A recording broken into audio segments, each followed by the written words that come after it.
Truth Hurts, where we expose corrupt politicians and lying corporate media. I'm Jake Duesenberger, broadcasting live from Roseville, Minnesota, in the heart of the beast.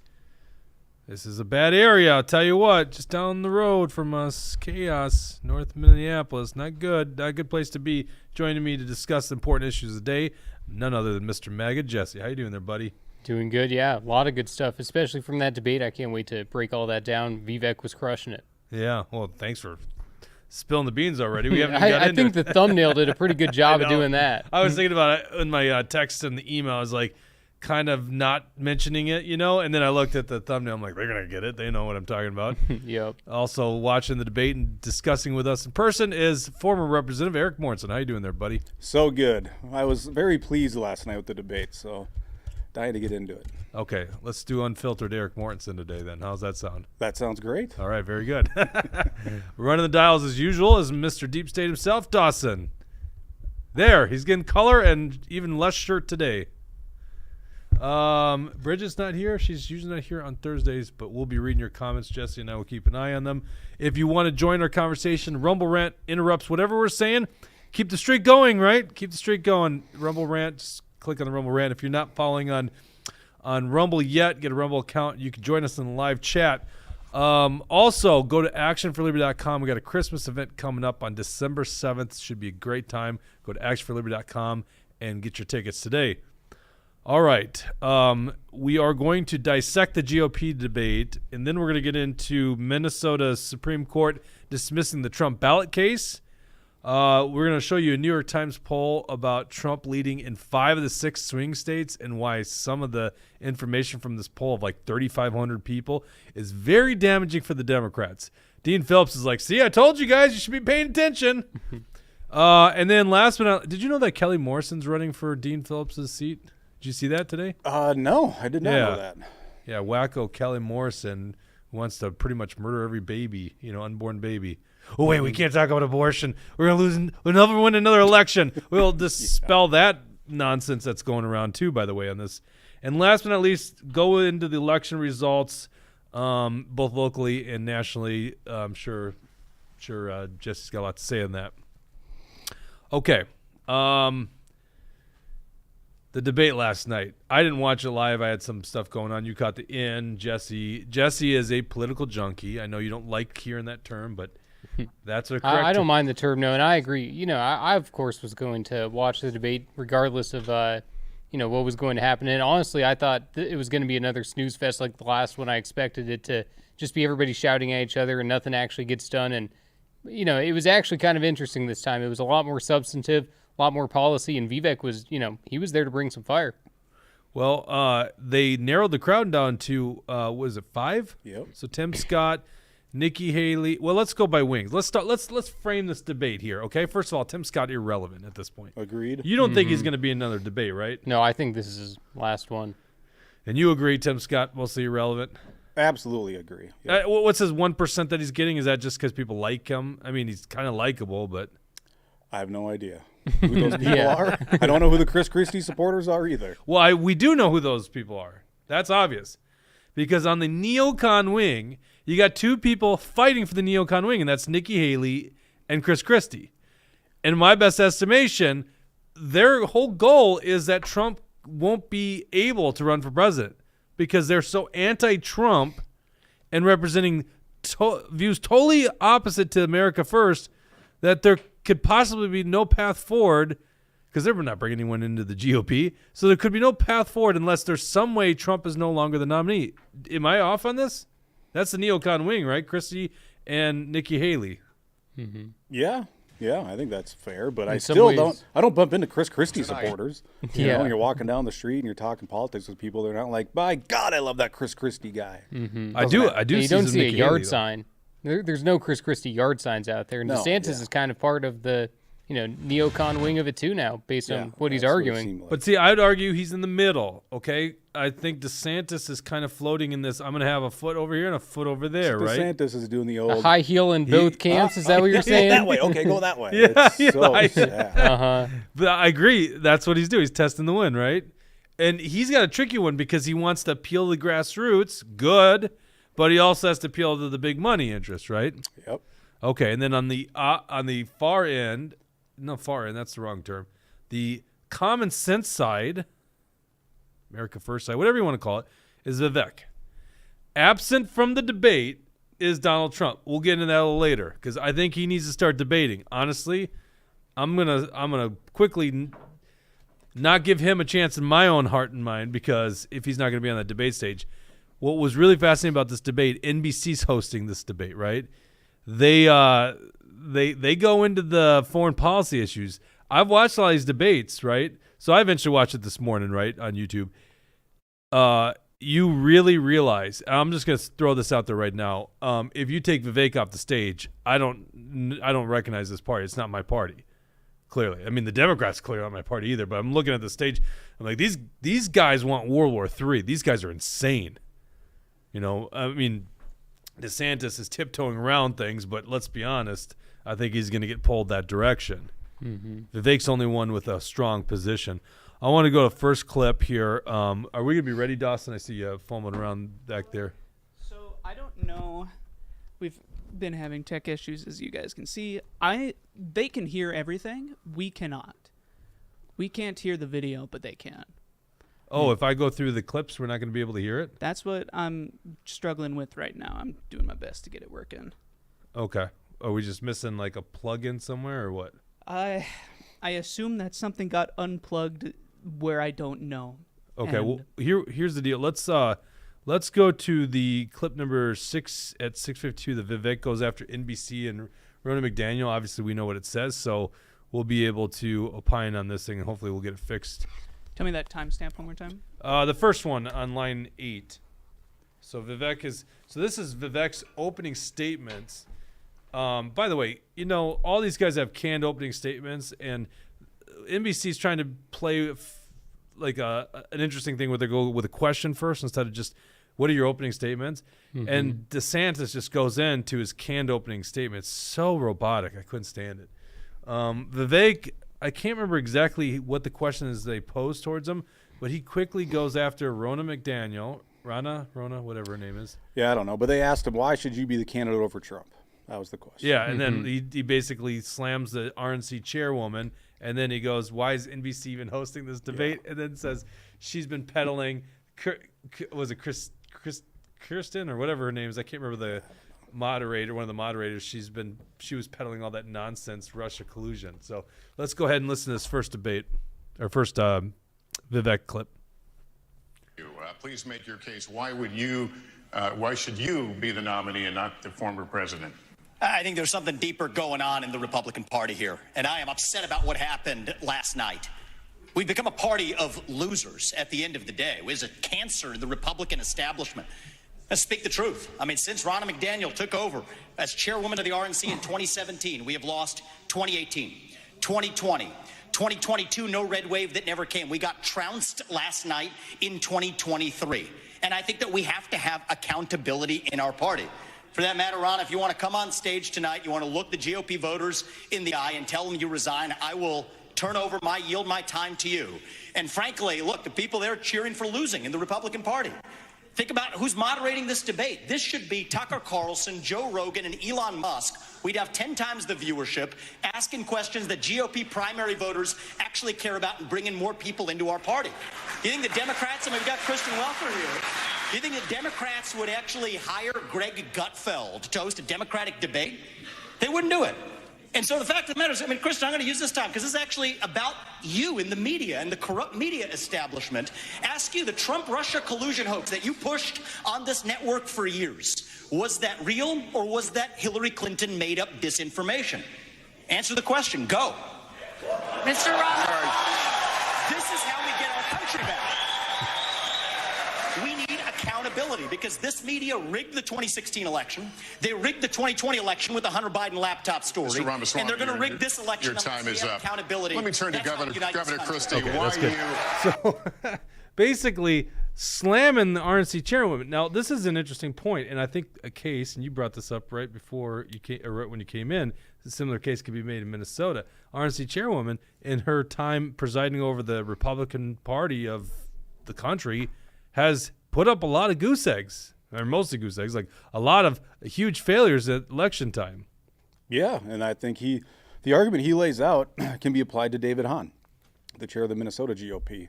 I guess he technically wasn't the chair in 2018 when Republicans lost the majority in the House, but he was certainly in charge since then, and we've made no ground in the state House. We've lost the state Senate. We've made no progress in winning a governor's mansion.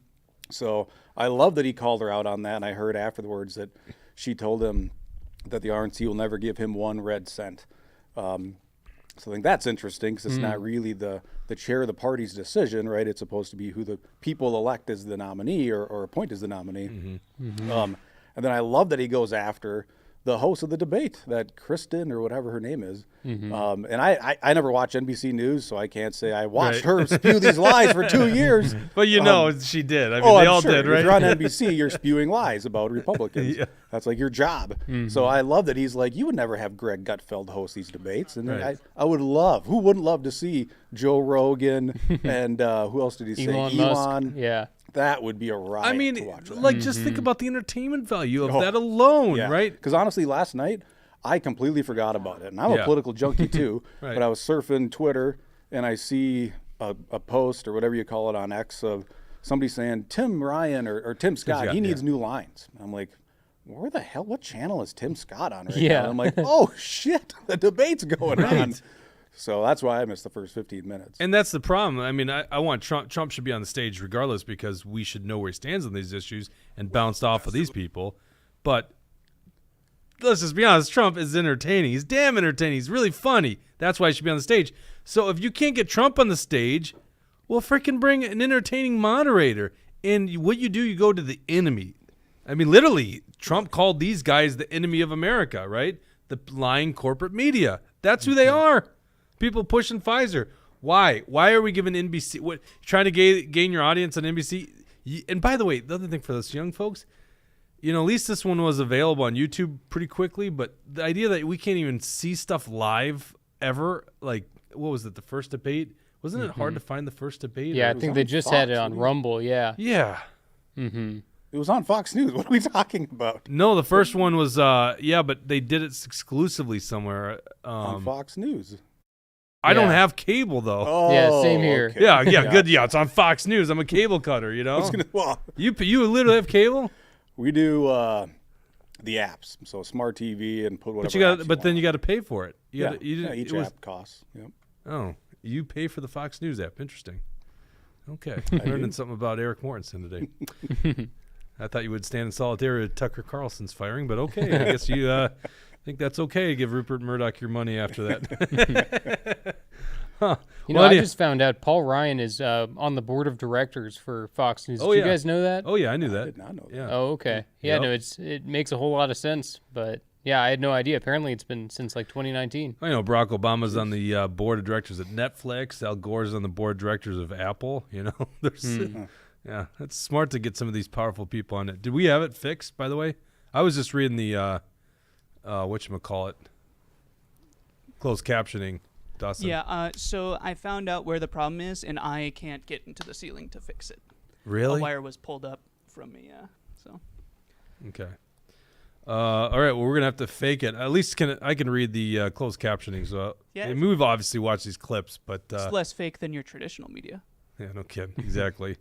Okay, so then let's go to clip number 9, or line 9 there, Dawson.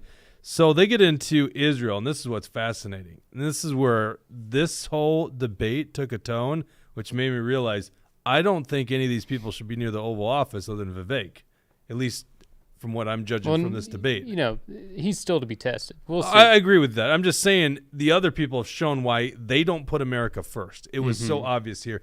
This is Nikki Haley, her unconditional Israel support, literally stating that Israel doesn't need America. America needs Israel. By the way, she's arguing why we should give more aid and basically military support.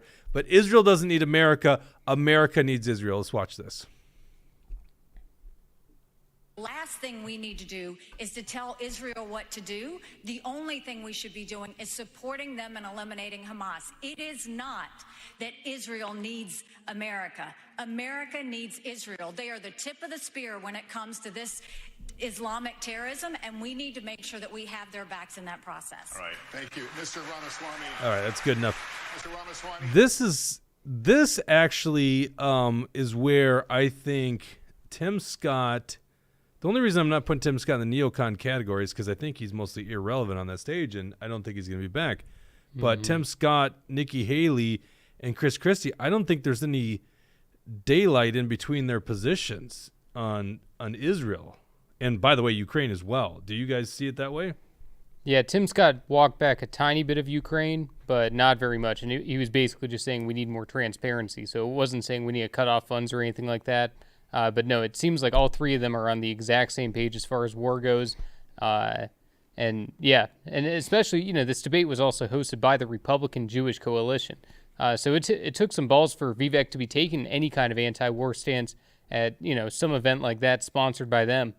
So not only was Vivek going after Ronna Romney McDaniel, but he was going after, the whole idea, the whole setup of the debate. So, yeah. Yeah. We got Robert in there. Electrician's on the case now. Yep, we're You better cooking. get going, Robert. This is important stuff. We're live. We are, but it's a hang. So. I was like, Tucker's gonna love that. He didn't want to say anything, did he? No. He didn't want to have his first appearance. I loved it when we used to have Tim come on the set. Yeah, I Our missed handyman Tim. He was so nervous at the beginning, but I'm like, oh, everyone's gonna love you. Yeah, Brad Ganser, supporting Israel as a democracy is putting America first. Yeah, come back on the show and explain that one in more detail, Brad. Brad was fun to have. Yeah, we were talking before the show about, the argument is that America doesn't have any influence if we don't have Israel because, we don't have any kind of relationship. But we do have a relationship, as we were saying, with Saudi Arabia, the UAE, Egypt, all these other countries. So it's not as if America wouldn't have any influence over there. And obviously, is it better to have in Israel or not? It's better to have in Israel, but not at the expense of World War III and not at the expense of our U.S. tax dollars. I'm all for humanitarian aid, but I don't want to see the war machine get richer.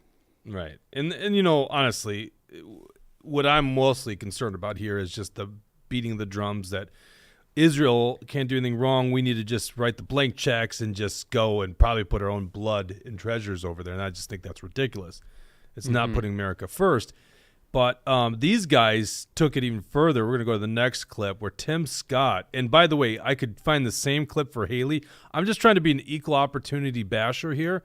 So Tim Scott could have been basically not even covered in our analysis, just how irrelevant he seemed on stage. I'm sure he's a perfectly nice guy, but quite frankly, I don't really have this affinity towards any of these politicians in Washington, D.C. Well, he's got no charisma. It's like the establishment tells us Tim Scott has charisma. They tell us that he's got this energy, and then when he does it, it doesn't hit. It not doesn't showing up in debates. Yeah, it doesn't match.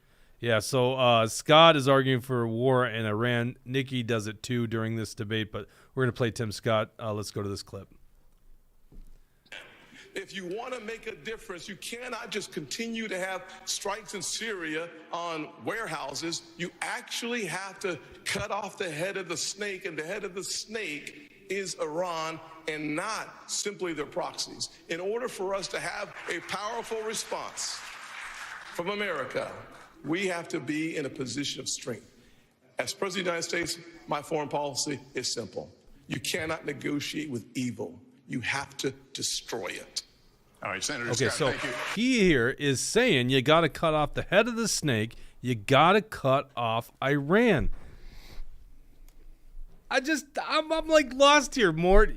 We're basically the same age. We lived through this last 20 plus years of war. These guys are older than us. Like, well, other than Vivek, I guess Vivek's younger than us. Yep. What? Yeah. Roughly the same age. Like, seriously, have these guys learned nothing? And maybe that's a rhetorical question, but have they learned nothing yet? The 20 years plus attacking Iraq, staying in Afghanistan, going from fighting Al-Qaeda to the Taliban. Have they learned nothing? Of course they've learned things. I mean, they're not stupid. I mean, this is like the political class's tactic. It's a war on drugs. It's a war on Iran, a war on crime. It's always a war on whatever. And I'm convinced it's to whip up fear, and people who living under fear are easier to control. Yep. And there's a lot of money to be made in war. So, Well, I mean, okay, so you just go towards right down the nefarious, there is a force out there that literally wants it for their own economic gain. for sure. Yeah. Yeah. And these guys, so are they in on it or are they just puppets I for think they're them? puppets. Yep. So you say they're smart people, they're puppets, they're just getting paid off, or they literally are dumb and don't realize they actually believe in this shit? Do you think they believe in this shit? I don't know. I think And it's honestly, a mix. Yeah. Yeah. That's the question that I come down to all the time when I hear a lot of politicians speak is, do they really believe that, or do they just think that the people that they're talking to are idiots? Because it has to be one or the other. Because you just hear, well, this comes to top of mind, and this is fun. I see Mary Franson, of all people, on Twitter complaining about the Uniparty when I sat in the same legislative room as her and watched her vote for bigger and bigger government over and over and over. And now she goes out to the Twitter sphere and complains about the Uniparty when she's a member of the Uniparty. Well, I'm kind of curious. Yeah. I don't keep track of Mary Franson on Twitter, but why? What's the context here? Like, that is interesting because she obviously was very much against us, calling out the Uniparty and how crazy this world was. So I don't understand. What's the context? Why is it all of a sudden a Uniparty? I don't for her? pay that close of attention. Oh, well, you make it sound like I didn't even know she tweets. I scroll through and I see her stuff, and she's sick of the Uniparty, and I don't look at the context or the content she includes in it. But Well, maybe she's coming our way then. That's good. I like that. Maybe. I'll have a lot of faith in that. Yeah. Well, I know, but okay. Maybe after 12 years. Yeah. Right. Who knows? At this point, I mean, I think some people. I agree. I generally don't think legislators' minds get made up or their eyes open up, but certainly a lot of people's eyes are opening up these days. Like we had a clip out there. You could look it on our Rumble channel about Joe Rogan kind of putting the pieces of the puzzle together and figuring out, hey, there's like some really planned destruction of America stuff going on. I'm like, Joe Rogan's figuring this stuff out. I figured that part out probably only a year before him, right? Like before, I just thought there was, there's obviously a left and all that kind of stuff, but I didn't know how much these guys want to destroy America. It actually became more apparent in COVID, and to this day, the fact that we haven't got to the bottom of the leak of COVID, which is ridiculous. Like that could literally have been the planned destruction of America. I still kind of lean towards it was an accidental leak from a lab in China, but it could have also been planned. Now we're off YouTube, by the way. That could have been planned because China and a lot of other forces have a lot to gain from that. Just think about that. And, China never said that it was a mistake. China said that it was the U.S. military that gave them COVID during the military games in Wuhan. So that was their first initial story. I'm not sure how they explain it now. I think they still go with the natural, came from the bats, but can't trust anything from China. Tucker says COVID lab in Wyoming. Montana, wasn't it? I thought that I just heard something about that there was some Dr. Fauci funded lab in Montana. I haven't done any digging into it yet, but that's the word on the street. Dr. Fauci's lair. Yeah. Montana or Wyoming. Yeah. Don't ruin the good states. Jeez. Okay. Do we have audio yet? We don't.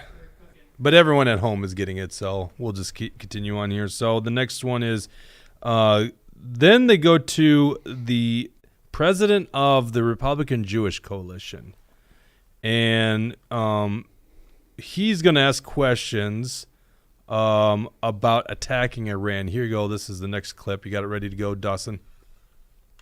Yep. Go ahead and roll it. To Jewish students on college campuses who feel unsafe given the dramatic rise in anti-Semitism? And what do you say to university presidents and college presidents who have not met the moral clarity moment to forcefully condemn Hamas terrorism? Mr. Ramaswamy, would you like to take that one? Absolutely. I think the scourge of anti-Semitism. Okay, across stop this right there. country- Is that 20? Is that the what's the timestamp on that? No. 2016 is the one I was trying to go to. We jumped ahead there. This is the question. So they're literally probing these guys to say attack Iran. Go. Committee in this debate. Here it is. Given attacks by Iranian-backed proxy groups on U.S. military bases in Syria and Iraq, attacks that have wounded approximately 24 of our U.S. servicemen, Do you support the use of military force by the United States against Iran? Governor Haley, would you please answer that?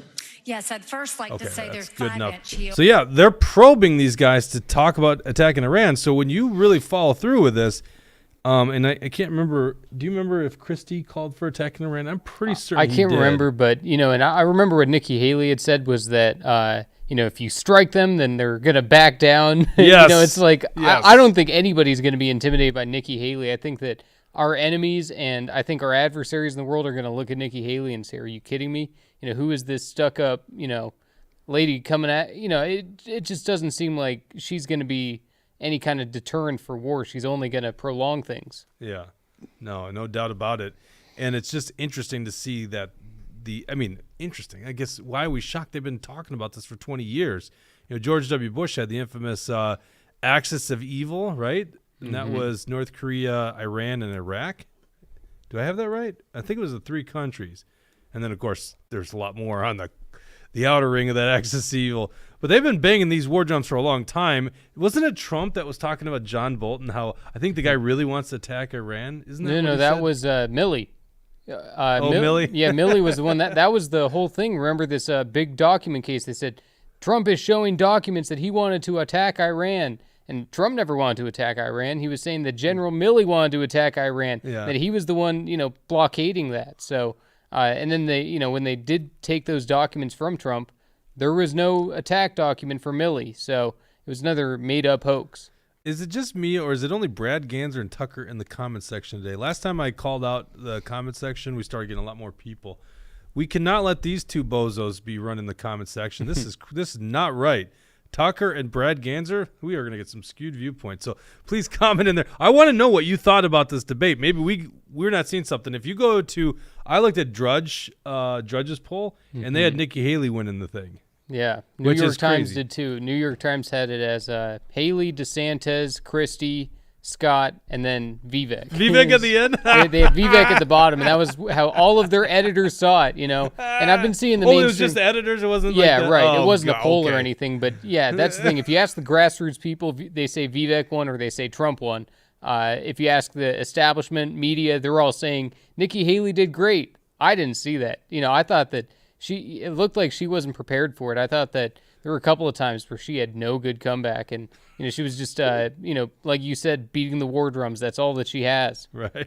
But yeah, this was a debate. It's like you'd think that this was a debate from 2000, 2004. It's like these Republicans feel like they're 20 years old. They haven't caught up with where the party is now. Right. Well, the party is clearly going through some bit of a crisis because these people are on the main stage, I guess, right? Yeah. They are. It's old school. This is like Cheney and 3-inch heels, which was the comment made by Vivek. Mm-hmm. It was beautiful, too. Yeah. It was so funny. Then he's like, and there's 2 of them up here. Yeah, right. And he got DeSantis kind of dropping his head and refused to acknowledge what was just said. But I know. We were talking about that before. If somebody says that you're wearing high heels on stage, you gotta address it. In my mind, I don't know how you let someone slide. I think if it's not true, if it were me, I would just laugh it off. Like, no way. But he didn't laugh it off. Mm-hmm. He looked so stiff around DeSantis. He looked angry about it. But he looked annoyed. if you're basically standing in your tippy toes because of your platforms, I suppose you are uncomfortable lifts, then. What's that? I suppose you are uncomfortable then if you're standing in your tippy you would toes be. for 2 hours. God, your back would probably be sore too. How do women do it? So he was walking so strange at the end. I know. I think he's wearing something in those shoes. I think so too. I don't know. People got all the videos of him walking funny. It definitely seems like it. And I think it's such a bad look for him not to even address it. You got to have a joke ready. You got to have something. You got to have some kind of comeback. And DeSantis didn't have it. North Minnesota said, who is the front runner for Trump's VP? Do you guys think that's what's happening on the debate stage, just the front runner for that? Or I think Trump initially thought, I'll check these people out, but none of them are doing it. So I just saw that Trump is considering Tucker Carlson for VP. But other than that, I'm not sure who else might get involved in something like that. Yeah. Tucker says, I thought Vivek should have brought a 4-bore rifle to finish the job. He basically beat them to death. 4 caliber. I don't know why you wrote it that way. Something in the 4 caliber range. There you go. That's a big rifle. Yeah, I thought Vivek did great. I wish I would have seen that from the beginning because when I tuned in probably 20 minutes in, the lens I was looking at it through was this is a waste of time. This is pointless. They're just beating each other up. Like, this isn't advancing the Republican Party. But then when I saw some of the clips, the highlights that I missed, I'm like, okay, this actually was pretty darn entertaining. But I can't imagine any of those people being his VP pick. I think he should be picking somebody from a swing state that is, popular in their state, like what's his name? Wisconsin Senator Ron Johnson. Oh, I yeah. think Ron Johnson would be a fantastic pick. He's grassroots oriented. He's from a swing state. Somebody like that, I think, would be a phenomenal. Well, the argument for Pence, and that certainly manifested during COVID, was you want to pick a steady hand, like calm person, because it's the opposite to the wild man Trump is. Let's just be honest. Trump is a wild man. That's why a lot of us like the guy, right? Yep. And if Trump, I think if Trump put Pence back in there as VP for 2024, that'd be funny. okay, I think it could be the most unifying thing the Republican Party has ever seen, because nobody would see it coming. No and one. if they could recoalesce, and man, that'd be so funny. bring the party back together, a Trump Pence 24 ticket could be the best unifier that we could get. Oh, man. Same thing with the Trump RFK ticket. That'd be unifying for like independents as well, but for unifying the Republican Party, a Trump-Pence ticket might do it. No, it's actually really funny. I kind of hope that happens as much as I don't like Mike Pence. If they could bury the hatchet on January 6th, and just go, look, we both got different legal opinions, but it's time to make America great again. It could just work. But Pence doesn't want to make America great. He cares more about Ukraine. Gosh, yeah, that but guy. he'll do whatever he's told. Yeah, but Donald Trump could be shot and killed. Yeah. So that's the problem. He's that's the problem with it. Yeah. All right, I'm gonna skip over Vake. He had a good comment on anti-Semitism. Did we get it fixed, Dawson? Nope, No, I'm gonna have to do that. it's just impossible to fix during this thing, because this is what I really want to listen to. I'm sorry, guys. I'll read the. Everything is just fine for him. What's that? Everything's just fine for the audience. I know, but I wanted to hear this Ukrainian response. So here is Based Vivek. This is on line 13, Dawson. If you're not following what I'm going on this one. Everyone else is basically, well, I shouldn't say everyone's beating the Ukraine drum. They've kind of changed their opinion a little bit, haven't they? Especially Tim Scott. Yep. And, DeSantis has been playing, in both camps for a little while. So here's Vivek, his base response on Ukraine. Our military home, and that's good news. Thank you, Senator Scott. Mr. Ramaswamy, are you persuaded by President Zelensky's urgent new plea? Where do you stand on more funding? I'm absolutely unpersuaded. And I'm actually enjoying watching the Ukraine hawks quietly, delicately tiptoe back from their position as this thing has unwound into a disaster. The first half of this race, I was the only person standing for it. Now they're actually quietly coming around to being more cautious, as they should. Level with the American people here. Ukraine is not a paragon of democracy. This is a country that has banned 11 opposition parties. It has consolidated all media into one state TV media arm. That's not democratic. It has threatened not to hold elections this year unless the U.S. forks over more money. That is not democratic. It has celebrated a Nazi in its ranks, the comedian in cargo pants, a man called Zelensky, doing it in their own ranks. That is not democratic. More facts for you that you won't hear from the mainstream in either party or the mainstream media. The regions of Ukraine that are occupied by Russia right now, in the Donbass, Luhansk, Donetsk, these are Russian-speaking regions that have not even been part of Ukraine since 2014, that other people probably couldn't name those provinces for you. Those are the hard facts. And so to frame this as some kind of battle between good versus evil, don't buy it. And I'd like the likes of the sharpest of the war hawks on Ukraine, Nikki Haley, to have some accountability and answer. Do you want to use U.S. taxpayer money to fund the banning of Christians? That is actually what's happening. They're using the Ukrainian Orthodox Church. They have banned them. The Ukrainian parliament just did this last week, supported by our dollars. And I think you owe it to the American people, Nikki, to at least this one time at least condemn. Thank you. That's time. At least to condemn their banning of Christians. Mr. Ramaswamy, thank you. Out of both sides. Stop right there. Look, this is Nikki. I just have to comment on this real quick. That's Nikki Haley's face. She never looks at Vivek the whole debate. I think this is the dumbest crap ever. When these people, they're just too appalled to even acknowledge they exist. And then she's got this goofy smirk. It's going to be really funny when we show the clip on TikTok. But, like, Vivek is preaching, like, some truth here, some hard-hitting truth. And I don't know if you guys saw this news story. Ukraine's not going to hold elections. Zelensky says it just can't happen. We can't do elections right now. I mean, what democracy are we talking about? It's literally the biggest lie by the media and the political class about how we have got such an important role in Ukraine. And I'm going to show you in a little bit here where Chris Christie, oh no, this is the next clip.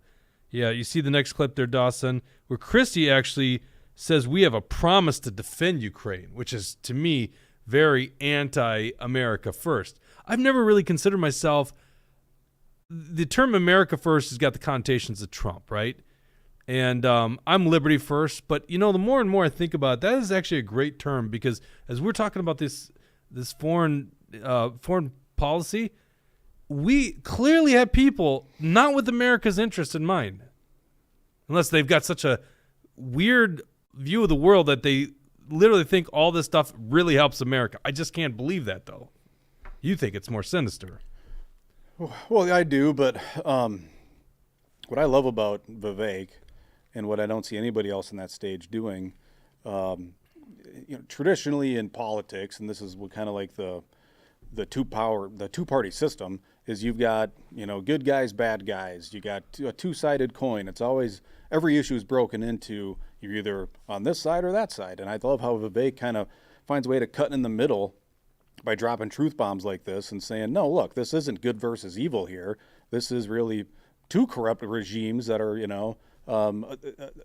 anti-freedom in their own states or own countries. So I love how he's able to just break through that and not get boxed into, well, this is the typical Republican response that I have to say because this is what people expect. So that's one reason I love Vivek. I think he takes unique perspectives on things that we don't hear coming out of the mouths of politicians. What is it with Vivek? Is it he's younger and he's appealing more to our generation? Is it that he is just understanding that the base and maybe that all those Trump supporters out there would be more interested in this message, and he's got to go into that? Like, it's so interesting how different he is than all the other candidates on that stage. I agree. I don't know with the reasoning behind it, or I don't know if he, again, does he really believe these things? He certainly speaks with a conviction, so I believe him.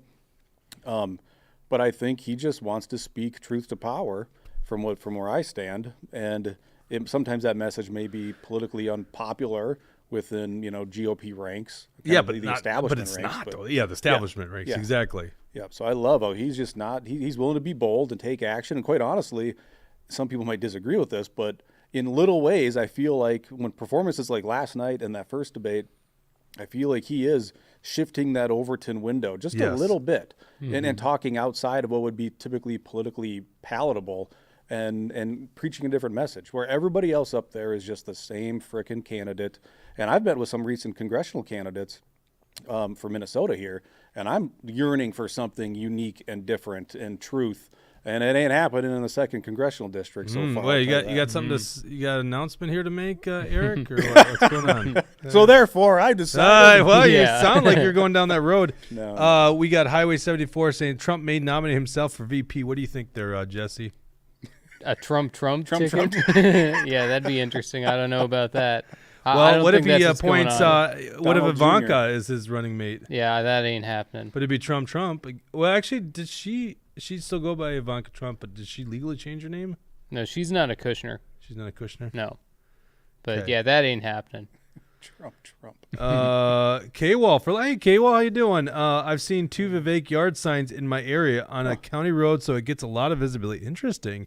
Carrie Lake is another one that I think would be an interesting VP. Billy 22 says Carrie Lake. Yep. Gotta give him credit. Bring the audience in. Billy 22. Yeah, Billy 22. I agree. Everyone Billy knows 22. Billy 22. Yeah, exactly. He, she is wise. No, it's a he. It's Billy. There's female Billies. Are there? There are. I'm Yeah. sure there are. They at least identify as female. I'm sure. What is eat cukes? Am I not reading that right? Eat cukes. Eat cukes. Eat I can't cucumbers. read. Dr. Neil Shaw for VP. Now there's an idea. I like Yeah. Dr. Awesome. Neil Shaw. And yeah, Carrie Lake is running for Senate, isn't she? Sorry, I was trying to look up Nikki Haley's daughter on TikTok. We haven't got to that part. Okay, let's go to Chris Christie here. Says we have a promise to defend Ukraine. If you want to talk about the most anti-America first policy, here it is, right here from one of the war hawks here. And by the way, let's remind everybody of this. In 1992, this country made a promise to Ukraine. We said if you return nuclear missiles that were part of the old Soviet Union to Russia and they invade you, we will protect you. An American promise that's 31 years old is no different than an American promise that's made tonight on this stage. We need to stand by it. And those of us who forget history are doomed to repeat it. And I'd like to respond. And the absolute giving in to dictators, which is being suggested on this stage, just shows the immaturity of the approach. I'd like to respond. Okay, so there you go. According to Chris Christie, because a bunch of politicians made a promise to Ukraine 31 years ago, we are going to have to go further into debt to support Ukraine. By the way, no democracy there, right? Is it more democratic than Russia? I don't even know about that. It's like just corrupt. Doesn't sound like they're on that trajectory if he's going to cancel elections. I know. It's crazy. Okay, let's go with Dave's 8 in the debate madness. Trump 2024. No. We're gonna get through this. How dare you? You know, I'm gonna take the anti-Trump stance here, okay? Because quite frankly, he's not on that stage. He doesn't earn this right yet. Yeah, you sound like DeSantis and Chris Christie. You know, that's the thing. You said Tim Scott is useless. You know, Tim Scott has no support. Why would Trump go on a stage to debate Tim Scott, Chris Christie? You know. Maybe if it narrows down and maybe if one of these people could actually get to 20% support or something credible, but none of them are there. Oh, okay. So your rationale here is because there's no one on the stage who actually has a lot of support, we don't get to hear where his opinions are on these issues. You know exactly where his opinion other people. What's that? You know where his opinion is on most of these issues. No, I don't. No, actually, I don't.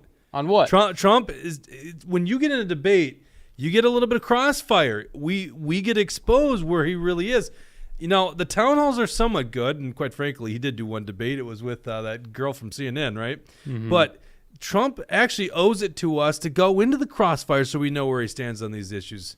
You know, not that I have any belief he's actually going to end up debating Biden down the road. They're never going to let that happen.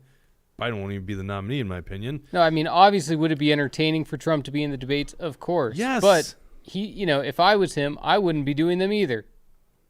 Yeah, it because you're making a political sense. calculation. What I think he owes it to us to let us know where he stands on this issue and get through the nuances.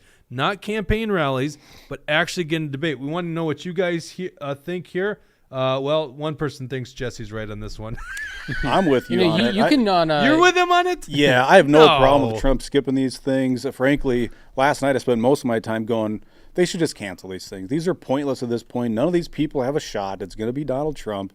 All they are is bashing each other.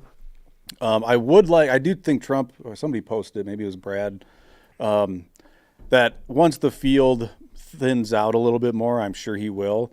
But and I don't think it'll go in this order, but if Vivek is not up there and it's those four clowns that are left, I mean, my God, I won't even turn them on again. I just don't think they'd be even entertaining. Yes, but then that's even more reason for Trump to get up there, just so he can show how much these guys are crazy. Maybe at that point he would get up there. But that's what I wanted. I lean towards Vivek, and quite frankly, if Trump's not willing to go on stage, why would I support the guy? You didn't want him to go to the first debate, right? Or the second debate. It's only now that you want him in? No, I understand. You know, there's a huge crowded debate field. What's the point? You know, the early debates are really, you got to present something to give people a little bit where they think you're worth something. And Vivek clearly accomplished that in the first debate, right? It actually helped him surge. But at some point, Trump's got to get in the debate, in my opinion. Otherwise, I'm listening to Vivek and I'm going, that guy sounds pretty damn good. Right? I'm with you. I love Vivek Ramaswamy, which last time I was doing this after that last debate, I was like, the guy went from you're all bought and paid for to you're all good people. So I got cold on the guy, but clearly he got some other advice or he's reasserting himself. I don't know which one is really him because you got all these consultants telling you what to do and how to do it and how to talk. But I felt like he was raw and real last night, and I just so much appreciated it. Okay, so if you had to choose right now in the primary, Trump or Vivek, what would you choose? I've toggled back and forth on that since that first debate because I really like this Vivek guy, but Trump is, in my mind, more proven. So I don't know. Well, then that's you're leading to my argument here, right? The only way you can know is by getting Trump in that debate. And seeing what these guys and I have square no off, right? doubt that he will. There's no way he's going to go the whole primary. Well, season don't without you think debating. so? What do you think? I mean, not for right now. I mean, and I don't even think the next one, because it looks like Chris Christie's still going to be in that next one. And, if he's going to debate anybody, it should probably just come down to the final one or the final two. Well, I'm curious then. So, I think we can all see the writing on the wall, and they pretty much put it on display in these debates. Like, the people who are going to fall off the edges are on the edges. So, does it say Tim Scott gone next time or in the near future? Yeah. He's the next one to fall off. Then it's going to be Christie. Mm-hmm. At which point, because then it's probably, man, I don't know between the last three, but at that point, do you think Trump debates? Or do you think he waits for Vivek or Nikki to drop down? I know it's a tough one. I mean, if I were him, I probably wouldn't do any of them. Even at that end point. Well, I mean, it's like, would Joe Biden be out there debating Cenk Uygur and Dean Phillips and Marianne Williamson? No, of course not. Yeah, but when he doesn't, you say it's a rigged election on the Democrat side. Well, that's because it is a rigged election on the Democrat side, and they're trying to rig it on Trump. Trump's the only candidate where they're trying to rip him off the ballot. It's a completely different situation. And, if Trump actually needed to go to those debates, the polls would show it. The polls are saying he doesn't have to. Mm-hmm. All right. Well, I really want to hear what you guys think at home, especially if you do Rumble Rant. We will interrupt what we are doing to go to your Rumble Rant. Now we got to go to the most spicy part of the debate. Vivek takes a shot at Nikki Haley's daughter. Now, I feel bad that I even phrased it that way. I thought this was fair play, because really what happened is Nikki Haley takes a shot at Vivek for being on TikTok. Yeah, on Chinese-owned TikTok, which I have opinions on. But regardless, he's going on a social media platform to get his message out. And so if that's fair game to go after him on this, listen to Vivek's response. Your question, which is about looking at families in the eye. In the last debate, she made fun of me for actually joining TikTok while her own daughter was actually using the app for a long time. So you might want to take care of your family first. Leave my daughter out of your voice. Adult daughter. The next generation of Americans are using fake look. Look at that. That's actually the point. You have her supporters propping her up. That's fine. Here's the truth. You're just the easy scum. answer is actually Scum, to say calls that him we're just going to scum. ban Oh, one yeah, app. you're We real. gotta go Look at further. stop right there. We have- Stop. She's not mad. This is the thing that I hate. These guys are just actors. That's not a face where she's really mad. Oh, I'm faking mad. How dare you? You're scum. Oh, take my daughter's name out of your voice, which is just basically her saying what Will Smith did. Yeah. Take my wife's name out of your mouth. That's what it sounds like, right? That's what I thought it was going to. Yeah. Yeah. Right. But I think she was upset. I think that was an emotional response when she called him scum. You don't think that was real emotional, No, these frustration? guys are so phony. What do you got to say? I was gonna say I think this might be the exact frame that I used for the thumbnail, because she looks so funny. Yeah. But honestly, she kind of looked like this throughout the entire night. So DRJ58 says Trump had a good resume at being president. I think that's I think there's a mixed resume in my honest opinion, and that's why I'm open to a Vivek. The presidency is kind of the answer to some of these questions that they're being asked in the debate anyway. What would you do in regards to this? Well, look at what he did. So, and same thing. He was in all of the 2016 debates except for the one Fox News one where he decided to skip it. So he's been on record more than anybody else on all of these issues. And also, K-Wall for Life's got a $10 Rumble rant. Thank God, I thought we were gonna ruin a streak Yep. today. I love how all these empowered people play the victim role. Is anyone buying it? That's my point, K-Wall. I'm just not buying it. Oh, I'm very upset. Take my daughter's name out of your voice. Yeah. But that is fair. That is completely fair play. If you're going to criticize his campaign for being on TikTok and your daughter was an influencer on TikTok, you better look. It's like the old Jordan Peterson rule, right? Clean up your room before you go try to change the world. It's like, start at home there, Nikki Haley. No, and that's the thing, Vivek didn't even really get into all of that. He just kind of said that her daughter was on TikTok, but she wasn't just on TikTok. She was a content creator. She was the one, putting these videos out, making all these different videos. I actually put one in the document there, Dawson, on line 24, if we want to see what Nikki Haley's daughter was up to on TikTok, that in a video that's kind of gone viral since, but nobody really explained what my view was on TikTok in the debate. Nobody was hitting at what I wanted, which is I think we need to steal the intellectual property of China. I mean, there's no better app than TikTok as far as video creating software, as far as distribution. TikTok is, years ahead of anything we have in the United States. There's no real competitor to it. And, there's no doubt that the software is top of the world. And, we shouldn't just outright ban it. We need to steal the property first. Yeah, that's it. This is Nikki Haley's daughter on the right. Yeah. And I think that's her husband. Since you and I aren't going to be able to listen to it, what tell us what's going on. Are they just dancing to a song? I don't even know. It took me forever. Like the neighborhood girls and my nieces, I would see them like turning on a phone and then dance. I mean, you got a daughter that's so you probably saw this way before.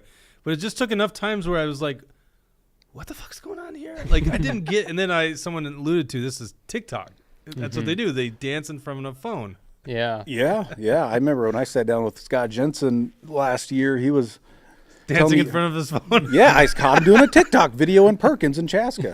Really? No. Oh my gosh, she does look like Nikki Haley too, by the way. Isn't Nikki Haley white? She's part Indian. No, she's Indian. Oh. Well, what does that have to do with anything? I don't see color, first of all, white. but what do you see? She just doesn't look white is all. She's white. I mean, Nikki Haley's tone. Go ahead. You were talking to Scott Jensen, and he was dancing. Well, he on told TikTok. me about TikTok, and I was reluctant to do it. And finally, I was like, "Oh, fine, I'll do it." And it was crazy. Like I would put a video about. I was doing daily updates from the Capitol about I'm still the only one not wearing a mask down here. It'd be like 45 seconds, and I would call out some Republicans that were still wearing masks, and I'd get like 50,000 views in like a day. But do you think those are real views? I don't know, and it probably just counts if it's up for like a half a second counts as a Right. view. But then I got pressure from people who were like, you're on TikTok, you should be on this Chinese apps. I'm like, oh, fine. I shut it down. But see, I appreciate Vivek's response of, look, this is where the people are at. Yeah. If we're going to capture the hearts and minds of people, especially kids, or I shouldn't say kids, but, youth, young adults, we've got to be on these apps. And so I like that he uses it as a tool, but he recognizes that there's certainly risk that comes along with it. And so I appreciate, and I think you can be intellectually honest in saying I use it as a campaign tool because that's where the people are. But yes, I agree. It's probably not the healthiest thing as the Chinese are ripping off all of our data. Well, and I guess I got a little empathy towards it because we still put our content on Facebook and YouTube, even though these people are terrible, the censorship. But if it can reach more audiences, we'll put it. We have it on Spotify. Well, Spotify and Rumble are good, right? Or seem to be good. Seem to be free speech. Twitter, we try to put as many shows up on Twitter. We've had some problems with that. Thank God for Elon Musk, by the way. I can't figure out Elon if he's all good here, but at least in the temporary world right now where we're at, or temporary space and time we are, it just seems like it's good that he bought Twitter because it balances a lot of things out. Okay, let's get to the next clip. This is I'm gonna skip this question. This is NBC's asking leading questions about how to stop inflation in the short term, and then I'm not gonna play this clip because we've already played Christie. But Christie says he literally says alludes to if we support Israel, it will help bring down prices because it's an unstable Middle East. Which, I just heard this. It's a conspiracy. I don't know if it's true, but it makes a whole lot of sense. I've been hearing this rumor that the United States and Israel want to build a new alternative to the Nile River through Gaza. And, it would make a whole lot of sense. You read about how narrow the Nile River is and how, it's so important for trade and travel. And, you can only go one way half the day. And it sounds as if, unless you want to go all the way around Africa, you got to have some kind of alternative to it. Wait. What about the Suez Canal? Oh, sorry. That's what I meant to say. Oh, okay. I was like, the Nile River. What are you talking about? I wasn't thinking for a second. But yeah, the Suez Canal, an alternative to that. And it seems like it could be plausible. And, everything is always about money anyway. So could we be seeing something where the United States and Israel are trying to get people out of Gaza to be able to create their own alternative to it? Maybe. If I wanted these crazy conspiracies, I would just bring Mark Wachowski back in. Yeah. I love you, Mark. I'm just looking at a map here because, you do have the, what is this thing called? The Gulf of. Why doesn't that just get bigger? Aqaba, Gulf of Aqaba, that goes up between the Sinai and what is that, Iraq? Yeah, boy, what kind of project would that be? Is that even possible? Like, that would be a ton of work to get that done. Mm-hmm. I'm sure bigger things have happened. I don't know. When you look, I'm just looking at a map here, and that is like, I don't know. I got to read more about that. That's interesting. Interesting thing. Yeah, new Suez Canal, says K-Wall. I guess. That's first I've heard of this. Yeah. Let's go to I just heard about it days ago, so I haven't done all the digging into it, but I mean. Well, that's why we bring it up just randomly on the Truth Hurt show, you know? Yep. Where we try to It's a hang. discover. Yeah, it's a hang. Well, and also, we want to call it before it happens, you know? I'm on record for it now, so. That's like, that's the Alex Jones technique. Throw a bunch of darts, see? Yep. Schrodinger's journalist. Line 18, Vivek, best plan in cutting. This is the highlight of the debate, in my opinion. They're asking questions about what to do with Social Security. Unlike Trump, who says, I'm not touching entitlements, right? So Trump's not being honest about fixing that problem, at least from what I could tell, but he can defend this if he tends to debate. And actually, in fairness, and I think you brought this up, Vivek kind of dodges the question. However, he answers this in a way that I think was even more important than just addressing, do you lift the age of retirement? Listen to this response. This is what I think needs to happen with America. Those in their 20s just coming into the system, and it should reflect more of life expectancy. It doesn't do that now. All right, Mr. Ramaswamy, have you determined if you would touch entitlements and Social Security? What, if any, reforms are you looking at? So this is really important right now. We're working within the last window I believe we will have to actually fix this problem while still leaving Social Security and Medicare benefits for current seniors intact. I'll tell you how. The other candidates assume, like Nikki, that it can't be done. And on her math, she's right about it. But her math assumes $7 trillion of our $33 trillion national debt going to fight wars like in places like Iraq and Afghanistan. Minus that, our national debt would be $26 trillion right now. Then you go to zero-based budgeting, which I've proposed as a CEO. It's how I've run businesses. It's how many CEOs run businesses. Don't use last year's budget as the baseline. Start with zero as the baseline and then ask what's actually necessary. 75% headcount reduction. Yes, that is severe. In the number of federal employees in the Washington, D.C. bureaucracy. Shut down redundant agencies that should not exist. Deliver economic growth as a positive tailwind. I think we can get to 3, 4, maybe even 5% GDP growth if we really take the regulatory shackles off of our economy.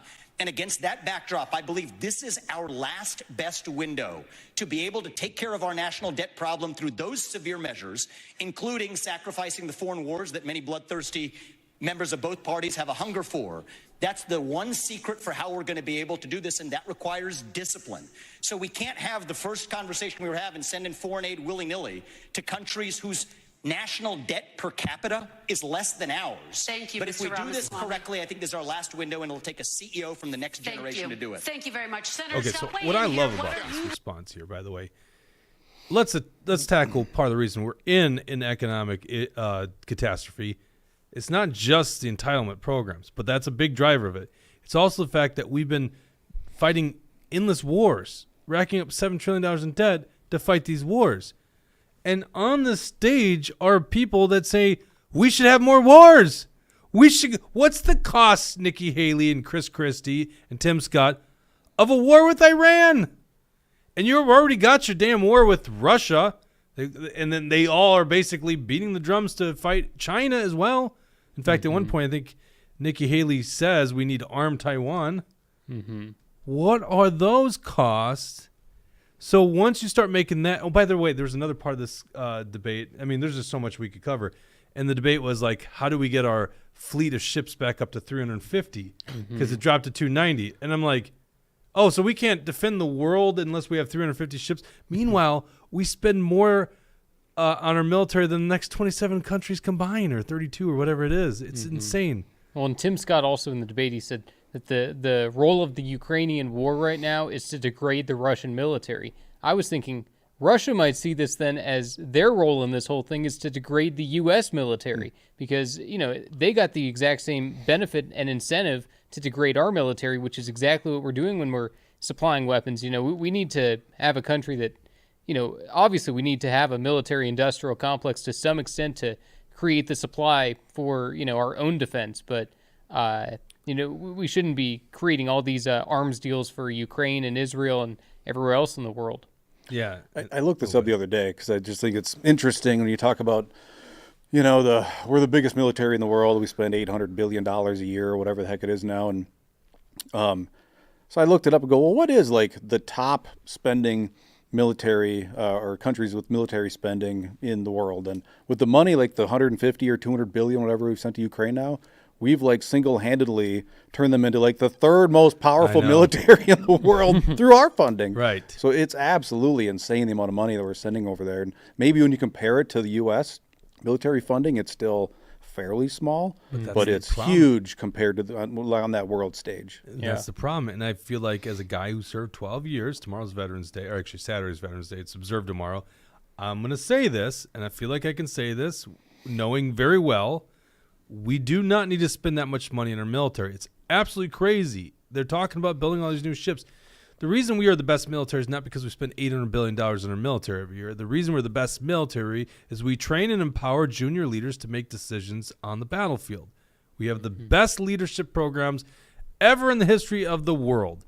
That's why we have the best military. It's not that we spend that much money. The neocons on that stage want you believing that. And they want you believing that for what you're alluding to, the military-industrial complex. There's a need for some infrastructure, obviously, to provide the manufacturing of these things.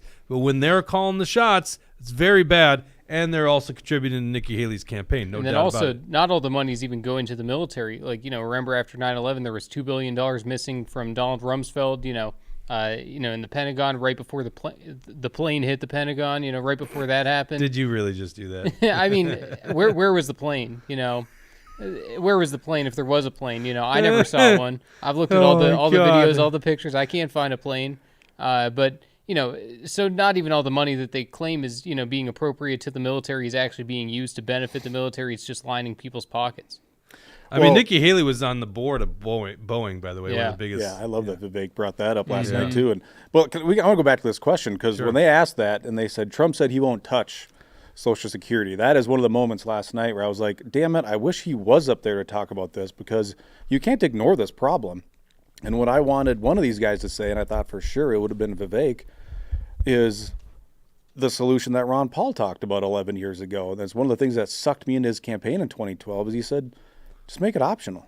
Just opt out of the damn thing. Like, let's meet our obligations. We shouldn't pull the rug out from people, but then just make it optional. Let workers go out there and invest that 12% of their income how they see fit and get it out of the federal government's hands. So, but the whole program is predicated on the fact that you have new people paying for the current benefits. So, and I remember Ron Paul saying that, and I got to remember how nuanced that opinion was, or if it was just a tagline, right? Because it is a Ponzi scheme now. For sure it is. Yeah. So you can't just say opt out. They're going to opt out, but they still got to pay for it. So what are they opting out of? Receiving benefits? Well, opting out of contributing into it is what I would like to see. Yeah, well, but then how does they get paid? Then you leave, you can't have both, right? Well, I think you probably could. You might have to do some other things to keep funding the folks that need their benefits. Right. But I know as a 44-year-old, to let me opt out of the damn thing and let me invest my own money because I know the money's not going to be there when we're old. But if you get opted out of it right now, then the program implodes. The program's imploding right now, Jake. No, but I mean, it literally can't.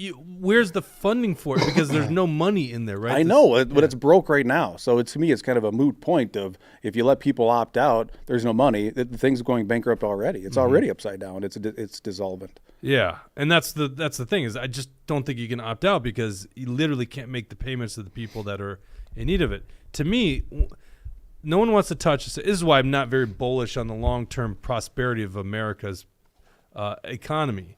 I don't think we're doomed and we'll never survive. I think we're just going to go through a Great Depression.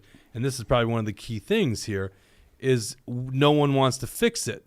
And by the way, the whole thing is and this is part of the debate, we've kept our promises to seniors. We've got to keep our promises to seniors. And I'm just thinking, wait a second. Well, then you're screwing the younger generations. You're screwing the grandkids. the kids that didn't vote at all for all these politicians that screwed it, they're the ones on the hook. Like, so there's got to be joint pain.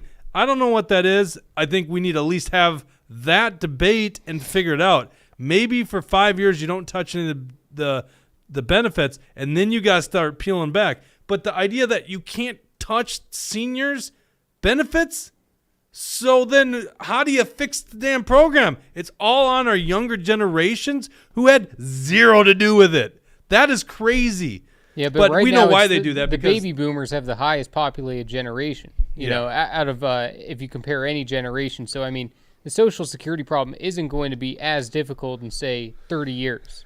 Maybe not, you know, it could be. And but I don't like the idea of what, you know, Christie and Haley and we're saying on there that we got to raise it to 70. I don't think that necessarily works. But, you know, DeSantis, he was kind of trying to have it both ways. I mean, if there's anybody who wants to, you know, mess around with Social Security, it's him.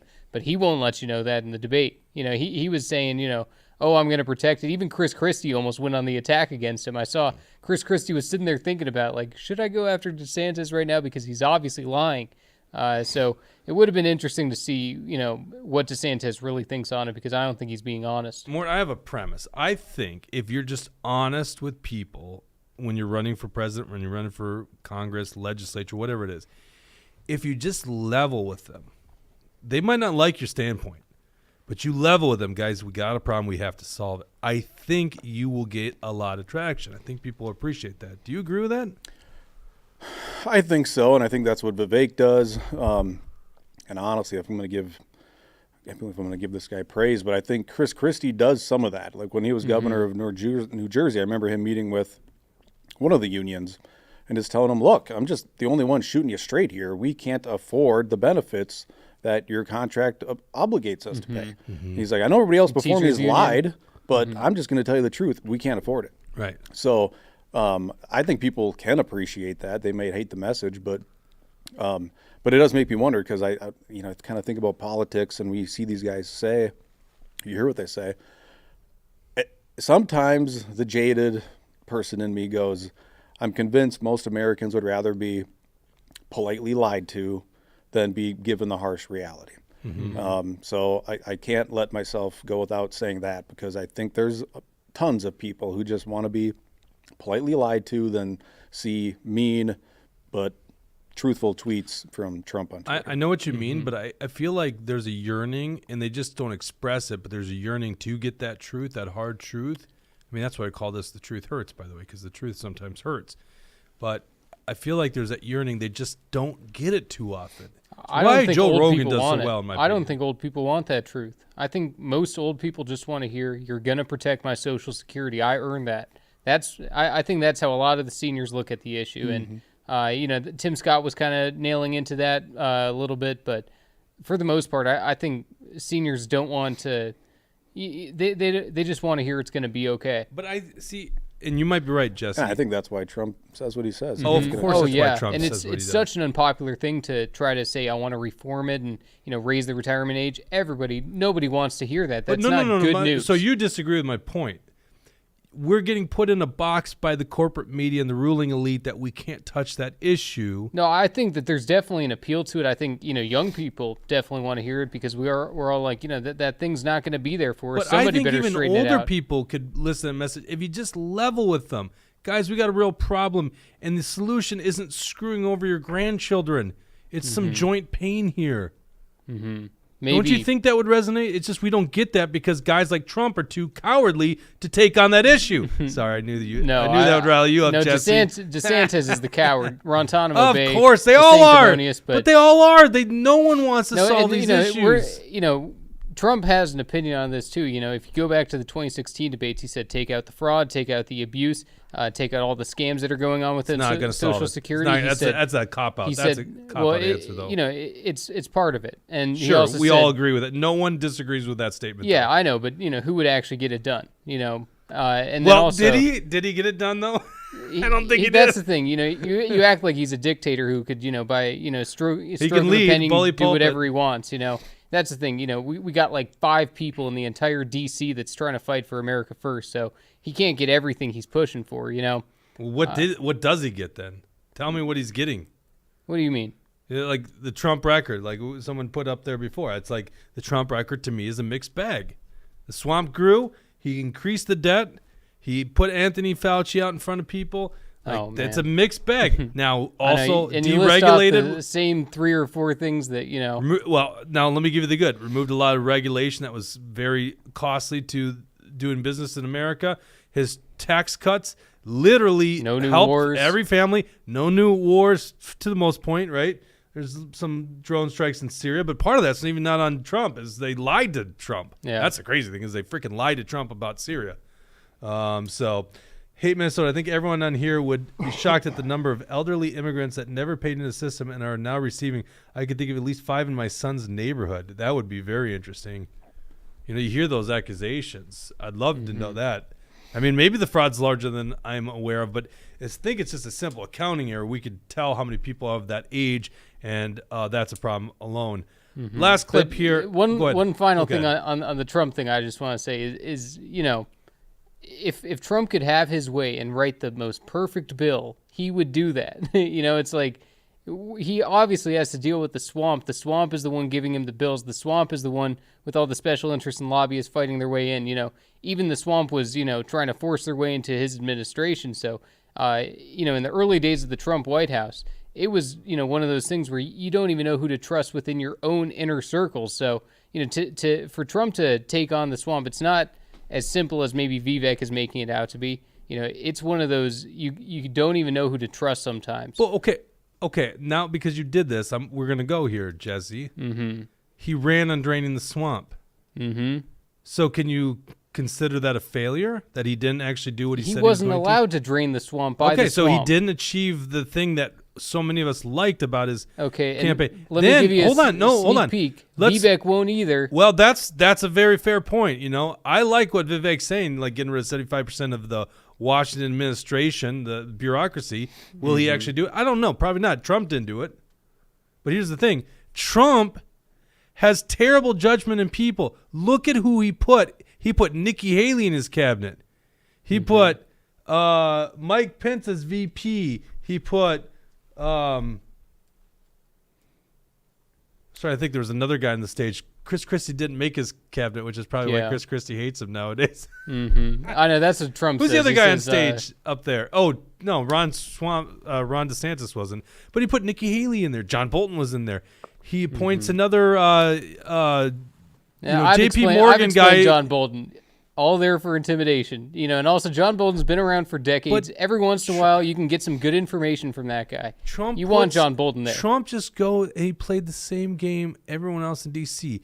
It's like no way. Well, hold on. Well, I shouldn't say the same game. There's obviously nuances to that, but he appoints these people like Nikki Haley to these key positions, and shockingly, you can't defeat the swamp. One of the greatest things that Trump did. It's a tough thing. You got to get it through the Senate. I mean, the Senate has to approve your nominees. It's they act tough. as interim until, so that's not necessarily true. They can, yeah, but even if he were to get in there right now, he would have some interim Biden. But the Senate still is going to be responsive to the people. So if Trump is literally acting in the interest of the people then will go, yes, what are you guys doing holding up this common sense thing? Here's one of the things that bothers me. I'm going to get to your Rumble rant, Brad, in just a second. But you know what? I'm breaking the rules. The Rumble rant says nobody's $10. Thank you, Brad Ganser. You do get to interrupt me, so I'm going to follow the rules. The Rumble rant does interrupt what I'm going to say. I hope I don't forget my point now. Nobody's going to drain the swamp. In quotations. Swamps in quotations. I don't know what that means. Why is this swamp in quotations? Fair point, though. Maybe nobody can do this. See, now I forgot my point. I had a point. I was going somewhere. Dang it, Brad Ganser. That was smart. He got me off my point. Trump was doing everything in his power to try to, just by calling out the deep state, by calling out the, CIA and everybody that was trying to take him out. And also, it's not like Trump didn't have anything to do on his plate. He had impeachments always coming his way. There were witch hunts all the time. There were investigations into his family. And on top of it, all of the crazy things going on in the world, any natural disaster, Trump had to go there. Anytime that there was something breaking out in the world, Trump had to go and try to solve it. Trade, he was dealing with a million issues at a time. So you can use that same rationale with Biden. Why can't Biden fix things? Well, he's got to deal with natural disasters. He's got to He's got to deal with the foreign policy stuff. It's like, come on. But the difference is Biden doesn't have any accomplishments. Well, Biden isn't that's doing fair. any of it right. Like the Maui stuff, true. If Trump was president, the Maui stuff would be way different. But Biden totally dropping the ball and, putting our country last. I just think that Trump has a bad judgment in people who he put in place. To me, the argument for Trump in 2024, because I don't think he's earned the job, is the argument for Trump is the revenge tour might be very interesting. The revenge tour might be getting things done. But I also see that Trump could go back there and appoint the same bozos in those positions. Well, most of the administration don't even like him anymore. So exactly, but that's a good sign. Yes. So the revenge tour might be interesting because he's waking up to the fact that he can't. His last appointment to SecDef, Chris, what's Chris's last name? It's slipping my mind. After Esper. Yeah, it was basically he never got appointed by the Senate. Yeah, it was the undersecretary that. He was appointed. Well, I can't think of Chris's name. I can't think of I his met name, the guy. but- I'm like, holy shit, this guy was SecDef, acting SecDef. Like that was a real outsider choice. Oh, I remember my point I was going to make. One thing that's always bugged me, Secretary of State is a very important position when it comes to our country. It's like basically who is our lead diplomat overseas. So you should find the person that is most emblematic of America. And if I think of it, I'm finding some down-to-earth, like businessman, good values, kind of what I want people to see. And what gets picked as Secretary of State? Pompeo. Well, initially it was Rex Tillerson. You get John Kerry, Hillary Clinton. That is so terrible. They're putting the biggest scum, like political types, as Secretaries of State. Why don't we just go to middle America and find a like I think Joe Rogan would be probably the best Secretary of State. That's what we should do, like a Joe Rogan for Secretary of State. It's almost like it's a big club. Yeah. And they just are palling around. Mike Pompeo is undoubtedly intelligent. Mike Pompeo is a didn't wicked say he smart wasn't. guy. So is Hillary Clinton, by the way. And I like some of the moves by Pompeo. Sometimes it was too hawkish, but honestly, I'd rather have other countries more afraid of us than no respect for us. I don't mind a Pompeo. I think it's fair to say that even Trump has maybe not used these words, but that even he's admitted that he underestimated the depth and the vastness of the swamp. And he's even said he made some bad decisions on who he brought on board. The Patriot Caller Nelson says, this is Biden's biggest accomplishment. Links to YouTube. We can't pull that up right now, but I'm sure knowing Carla, it's pretty funny. And Kash Patel, I see people talking about him. I see what he says on Truth Social all the time. He's a pretty smart guy. Hate Minnesota. I do payroll at the small business where I work. Pretty average payroll. I crushed some numbers recently on FICA, withholding, and payments. Extrapolated the current number of working adults. I assume he's going to go somewhere with that. Yeah, I think so too. I think that's half the comment he's making. He's leaving us in suspense. Or she. We don't know. Hate Minnesota could be a she. Hate to assume gender. Let's go to the next subject here. What did we spend? Oh, God, we almost an hour and a half on just the debate. Okay, we got to cover a couple other stories here. By the way, I'm playing a little bit devil's advocate with you, Jesse. Yeah. Thanks for playing along there. Minnesota Supreme Court dismisses Trump ballot case. There was a guy I saw. Okay, let me go back to Hate Minnesota. Extrapolated the current number of working adults in the country. Businesses pay in a lot more in FICA every month than what is getting paid out every month. Where is the rest of the money going? Well, it's a problem. Well, first of all, they pay in and then it comes out. So once again, that's why Social Security is a problem. By the way, most of FICA taxes are going to Social Security. Medicare is a smaller thing, so that thing's really skewed. But the other problem is it's a ticking time bomb. Before long, those beneficiaries are withdrawing more than that's going in. That's what we're referring to. Okay, so Jesse, I see the AP reported that there was a Trump supporter on the steps of the Minnesota Supreme Court, and we look up the article, and there's none other than you. Yep. On the AP's page for it. So tell us about this case that was decided. You actually found the opinion. The case that was decided in front of the U.S. or the Minnesota Supreme Court.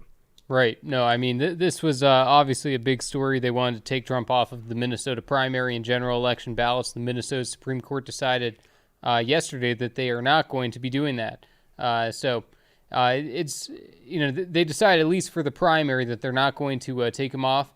They still are leaving it open for the general election, which I think is going to, it starts a good precedent. It's obviously not the end of the fight. This is going to continue again, and the liberal group Free Speech for People is going to try again. They're going to try to remove Trump from the ballot from the general election. So we need to be prepared to fight for that. But there were myself and several other patriots who went to the Minnesota Supreme Court. There's pictures out there from the Associated Press of us holding some Trump signs up just because we had to have some kind of presence there. We have to let the Minnesota Supreme Court, the media, and everybody else know that there is a Trump presence in Minnesota. We're not going to silently be on the sidelines as they're trying to take Trump off the ballot. Yeah, but I've learned from the GOP, all you got to do is donate to them and help out Trump. Right. Is that not true? No, and that's the thing. They send out another email saying that, please donate to us. The decision is coming in today. Well, if the decision is coming in today, then how is giving any money to you going to help us in any way? So, and also all people need to do is look up David Hann, Donald Trump, and see all of the nasty quotes of what David Hann has said about Trump. He said that this is not the party of Donald Trump. He said that he's a Carly Fiorina supporter. He said everything out there that, Trump is, we need to move on from it. Well, guess what? A lot of us are still with Trump, and we're not moving on in 2024. So, the MNGOP can't be trusted on this, but regardless, the Minnesota Supreme Court has made the decision that Trump is going to remain on the primary ballot. I think that's great precedent. I look forward to seeing them rule again that Trump is allowed to be on the ballot, and then we'll shock everybody's minds when Trump wins Minnesota in 2024. I was looking this up here. I couldn't find it. I was just doing a quick Google search because I am kind of curious what his statements were on Donald Trump. But I was going to look up the email from the MNGOP, and it was why did this not come up? Because it was yesterday afternoon, and I felt the same. Oh, here it is. Trump verdict coming today. Good afternoon. The Minnesota Supreme Court will be announcing their verdict in the Trump ballot case this afternoon. By the way, the email went out half hour before the verdict came down. It's like, geez, if they would have waited, they would have had the verdict too. Trump will either be allowed to be placed on the ballot by the MNGOP as Minnesota law requires, or this case will be headed to the Supreme Court. We are in a critical moment, and we need your help. Oh, so there you go. They probably knew that they were going to win, and they're like, so it's a critical moment. We need your help now. Contribute now. Thank you. It's like, yeah, exactly. What's it doing? Yeah, these guys hate Trump. Yeah. But anyhow, he gets taken off, or it's dismissed. So, which logic of the Supreme Court, which there's no fans of Trump on that Supreme Court. Let's just be honest. But that's a problematic one for them because, well, essentially the ruling is that there's nothing that allows in law for Trump to not, or the party not to place someone that's ineligible for the presidency, right? Yep. So in other words, we'll let the Republican Party place someone that's ineligible to be president just so we could rule later on when it really matters in the general election.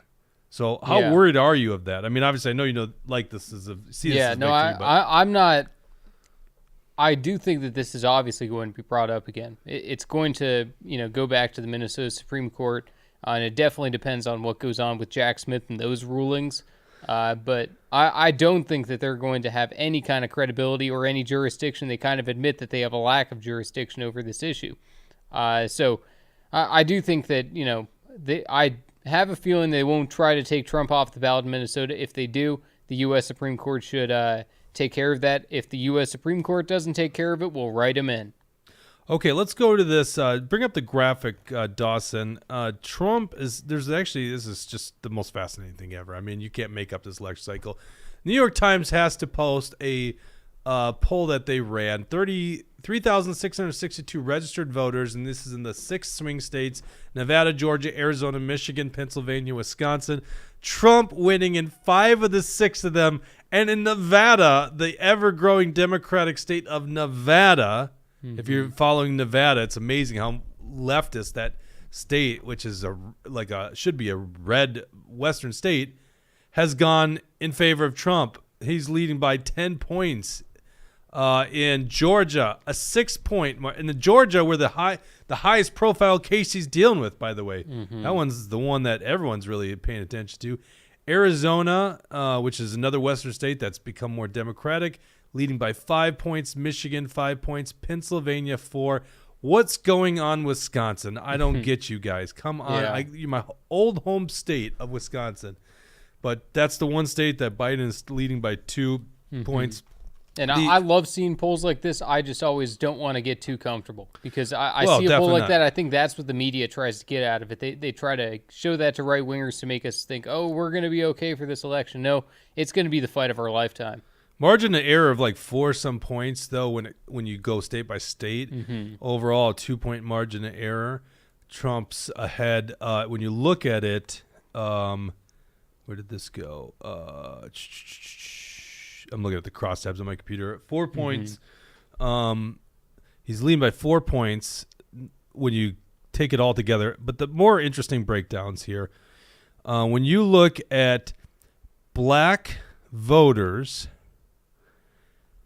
Biden has 71%. Trump has 22%.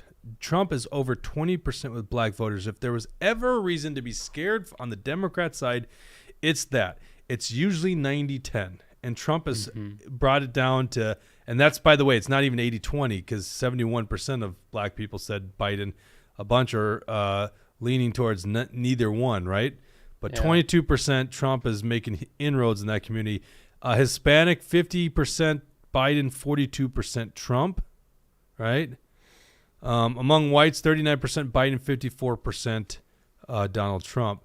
When you go to white college educated folks, Biden, and this is one of the biggest differences here in modern day era, 51% are pro Biden, 40% go Trump. That follows a lot of the trajectory. Trump's big category is white, no college, 62%, and then Biden's only 32% in that. Trump also non-white, no college, 38% approval rating. So pretty interesting stuff. Trump amongst the economic demographics, and they basically do under 50,000 a year, 50 to 100,000 a year, and then over 100,000. He ties in the lowest echelon and is beating Biden in the higher echelons in those categories. Fascinating stuff. You can go to New York Times, look at the crosstabs of that poll.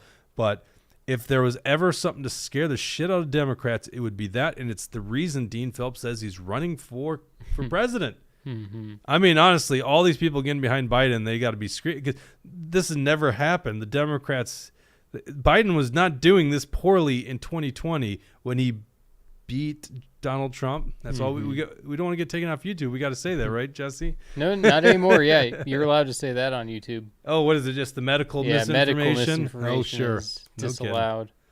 All right. So the one thing I was going to go back to on the debate was, in my opinion, Chris Christie and Nikki Haley are playing for Donald Trump not being able to get on the ballot. That's the way I look at this thing, or basically being rejected by Republican voters. In fact, I don't even see a pathway for Ron DeSantis necessarily at this point. Vivek's the only thing, and it just seems like he's so little support that I can't imagine he propels that large. Basically, the whole field has got to hope Trump can't be on the ballot. Am I off on this? No, I think the same thing. Yeah, we were saying before that, the way that I think, even if Trump died, if Trump just fell and died today, I don't think any of the people that were on the debate stage are going to become the next president or the next GOP nominee. I think that it would open up a whole new slew of people, and I think that all of these other people would just be also Rands. So that's where we're at right now, and I don't see any opportunity for any of them to gain any kind of traction. Vivek is starting to win over some of the MAGA people, starting to at least, give Trump people another option of who to look for. But as of right now, it doesn't look good for any of them. Yeah. By the way, when I'm pissed about Trump not debating, that's very, very personal look at it. Obviously from his perspective, you get why he wouldn't, right?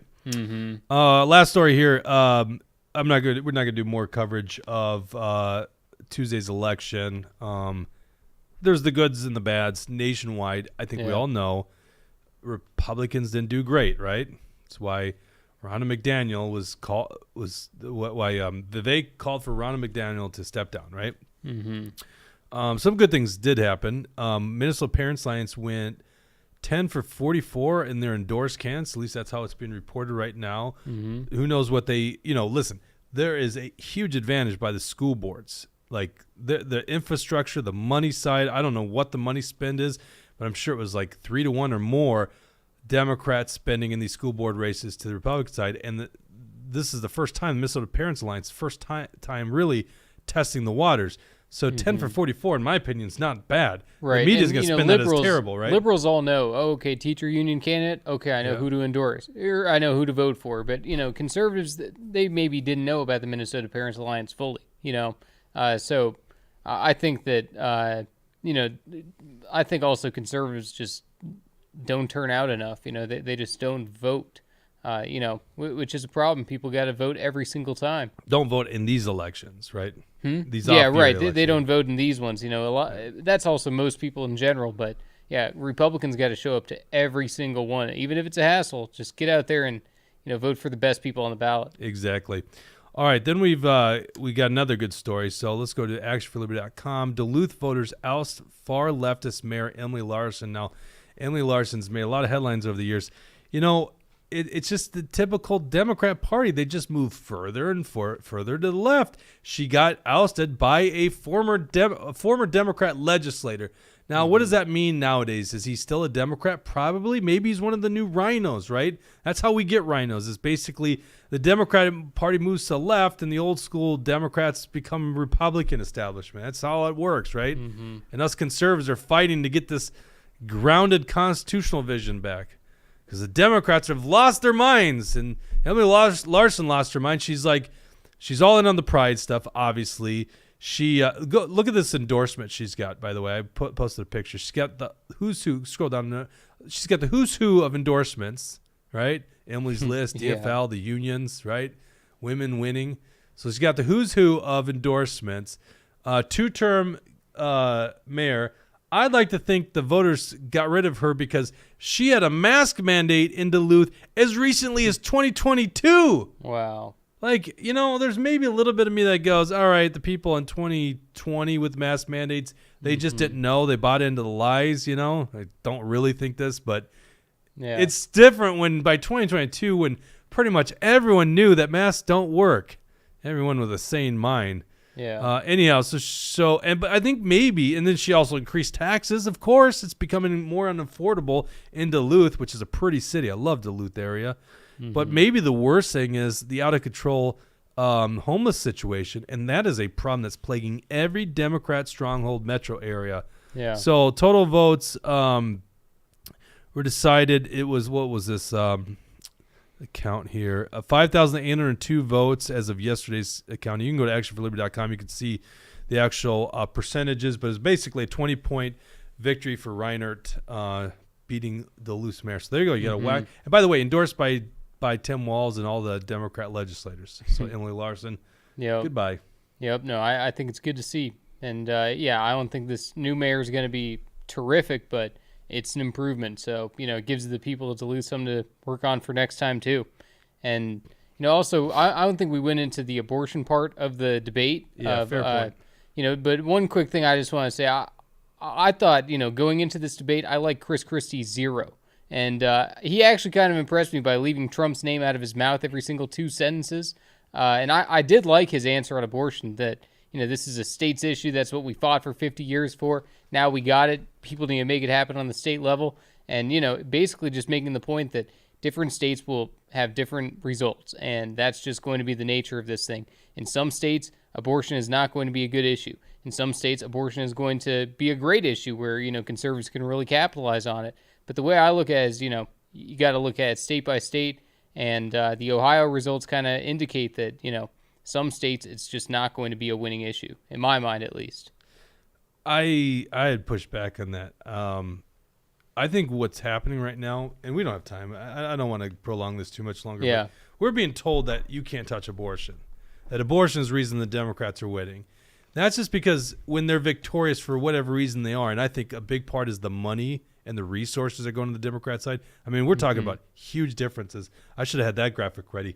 When you follow some of these races, and maybe we'll bring it up on the next program, Democrats outspent Republicans everywhere. I think Mississippi governor's race was probably one of the few areas they didn't. So that makes a big thing. So they are victorious, and then they craft the narrative, and the media does all the favors for them, and they want them to say abortion is the reason, and Republicans are all step on abortion, and then you win your argument, because then essentially you get guys like Scott Jensen who writes op-eds to the Star Tribune going, I've rethought my position on abortion. And so they've completely moved the Overton window. So this idea that Republicans can't win because they're wrong on abortion is bullshit. That is a talking point they want you to believe is not true. If there were some ballot measure on the Ohio ballot that said no post-birth abortions, no late-term abortions, I bet that would have passed. I bet you it would too. I think it would have. And so the Republicans need, you just need to focus on the most extreme elements of the Democrats, and then in red states, push it as far as you want. Right. But, for swing states, just focus on how extreme the Democrats are. I think that's the perfect messaging that you can win pro-lifers over, and then also just independents who are just like, what are you talking about, post-birth abortion? If that's going on, yeah, we need to make that illegal. And almost everybody agrees to that. It's only, a handful of extreme Democrats. But every Democrat in Minnesota, well, not every, but most Democrats in Minnesota, because it passed through and got signed by Governor Walz, voted for post-birth abortion. Yeah. Or maybe they just claim it doesn't happen. But, I think if the voters were presented with the idea of, just late-term abortions, just post-birth abortions, I think that the voters would easily strike that down. I agree. Newt 227 says, Kelly Morrison announced today she's ready for Congress. She must have been late to show. We did announce that, but just to repeat, she is, that's actually a very interesting dynamic because she's a state senator. And so if she beats or she wins that seat, it leaves a vacancy and the Democrats no longer control the Senate temporarily, and the Republicans have a chance to pick it up. And Steve Simon might run, Zach Stevenson might run. So Tucker there's some options. How many seats did we gain versus lost, though? I'd be interested. I don't have that countdown. Yeah, I don't know. Maybe we'll look into it next Tuesday. Sorry for missing the show on Tuesday. We had some things come up and want to make sure you guys went out and voted anyhow. We'll be back on Tuesday with a brand new show. Thank you guys for tuning in. God bless you.